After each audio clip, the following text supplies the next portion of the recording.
Assalamualaikum warahmatullahi wabarakatuh. Halo, perkenalkan nama saya Septiani, mahasiswa dari Bimbingan Konseling Islam, kelas BKI 4E, Universitas Sultan Maulana Hasanuddin Banten. Pada video ini saya akan menyampaikan materi tentang komunikasi verbal dan nonverbal. Video ini disusun untuk memenuhi salah satu tugas pada mata kuliah Ilmu Komunikasi.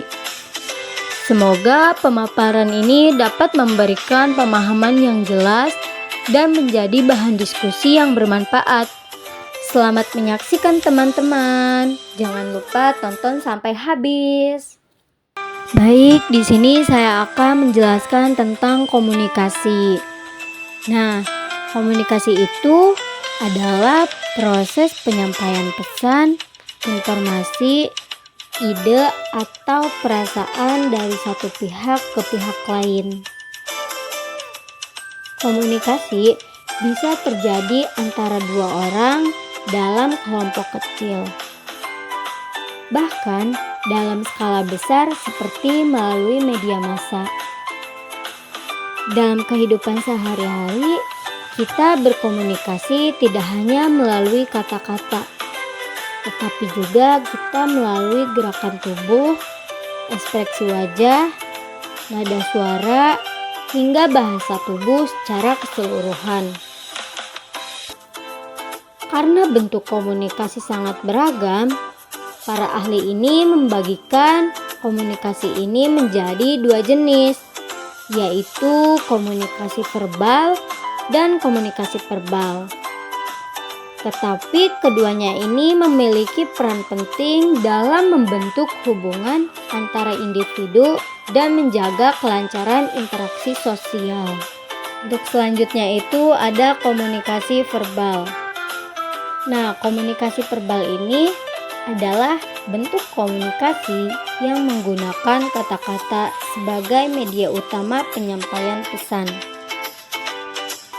Komunikasi ini bisa dilakukan secara lisan maupun tulisan.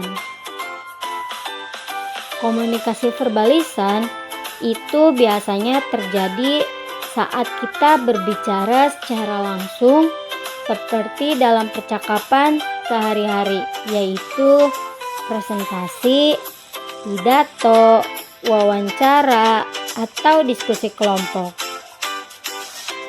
Komunikasi verbal tertulis itu biasanya mencakup tulisan seperti surat, yaitu SMS, email, chat di media sosial, atau tulisan di buku-buku artikel.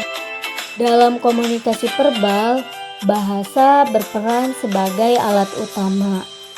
Nah, melalui bahasa, seseorang bisa menyampaikan ide, menjelaskan sesuatu secara terperinci, mengungkapkan perasaan, menyampaikan informasi penting, atau bahkan bisa memberikan hiburan kepada orang lain.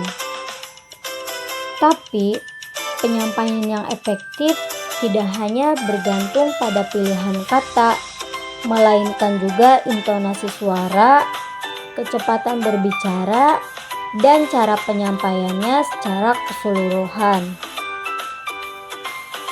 Jika seseorang itu menggunakan kata-kata yang tidak tepat atau menyampaikannya dengan cara yang tidak sesuai, pesan bisa disalahartikan oleh lawan bicara.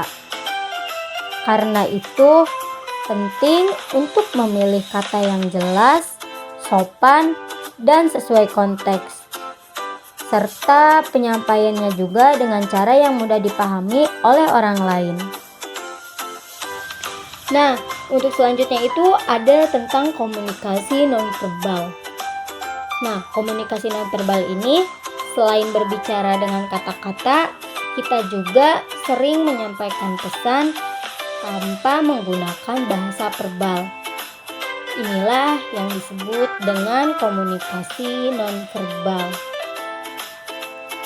Komunikasi nonverbal mencakup segala bentuk ekspresi tetapi tidak menggunakan kata-kata. tapi dia menggunakan ekspresi. Nah, ekspresinya itu ada 3. Yang pertama itu ada ekspresi wajah. Nah, ekspresi wajah itu dia biasanya mengekspresikan wajahnya itu melalui senyuman, cemberut, dan tatapan mata. Kedua itu ada gerakan tubuh. Gerakan tubuh itu dia menganggukkan kepala, menggelengkan kepala, dan melipatkan tangan. Yang terakhir itu ada nada suara. Nada suara itu dia biasanya suaranya itu rendah atau suaranya itu tinggi. Komunikasi nonverbal sering disebut juga bahasa tubuh atau bahasa diam. Karena pesan disampaikan tanpa suara, bahkan dalam keadaan diam, seseorang bisa berbicara melalui gerakan atau ekspresi yang ia tampilkan. Nah, menurut Randall, dalam komunikasi itu bisa terjadi dalam berbagai situasi dan memiliki banyak makna yang tergantung pada konteksnya. Kadang membuat komunikasi nonverbal ini sulit dipahami secara pasti, terutama jika tidak sejalan dengan menggunakan komunikasi verbal. Nah, untuk contohnya itu kayak seekor anjing yang mengibaskan ekornya. Itu tuh biasanya menandakan bahwa seekor anjing ini sedang gembira.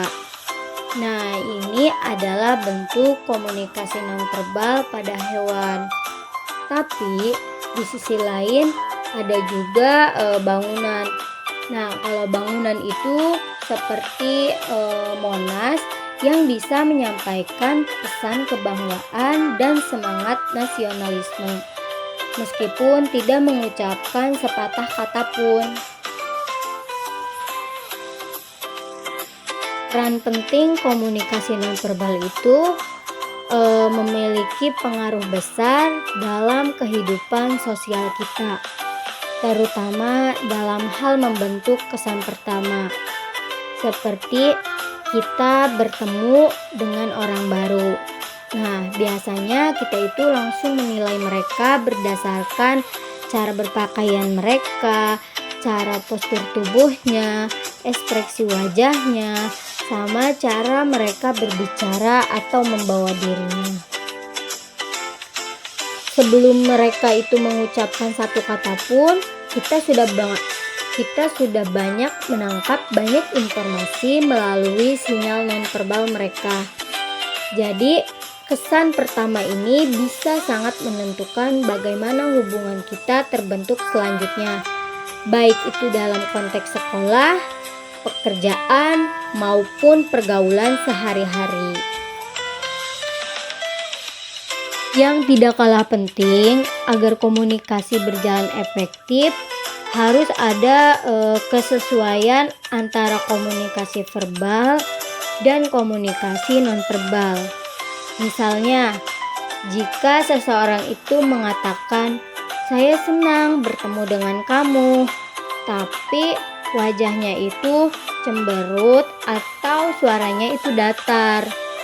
Nah, maka pesan itu terasa tidak tulus.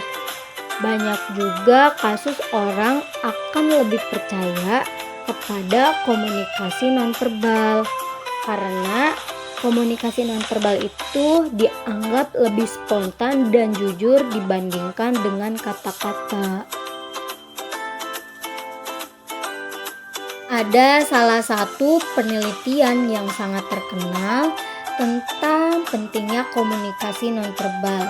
Ini dilakukan oleh Albrecht pada tahun 1971, bahwa ia menemukan dalam komunikasi antar pribadi. Nah, ada 7% makna pesan yang disampaikan lewat kata-kata, yaitu verbal. 38% melalui intonasi atau nada suara, 55% melalui ekspresi wajah dan bahasa tubuh. Dari data di atas, kita bisa menyimpulkan bahwa sebagian besar makna yang kita tangkap dalam komunikasi justru itu berasal dari unsur nonverbal. Ini menunjukkan betapa pentingnya cara kita menyampaikan pesan, bukan hanya isi pesannya aja. Ada salah satu penelitian yang sangat terkenal tentang pentingnya komunikasi nonverbal. Ini dilakukan oleh Albrecht pada tahun 1971, bahwa ia menemukan dalam komunikasi antar pribadi. Nah, ada 7% makna pesan yang disampaikan lewat kata-kata, yaitu verbal.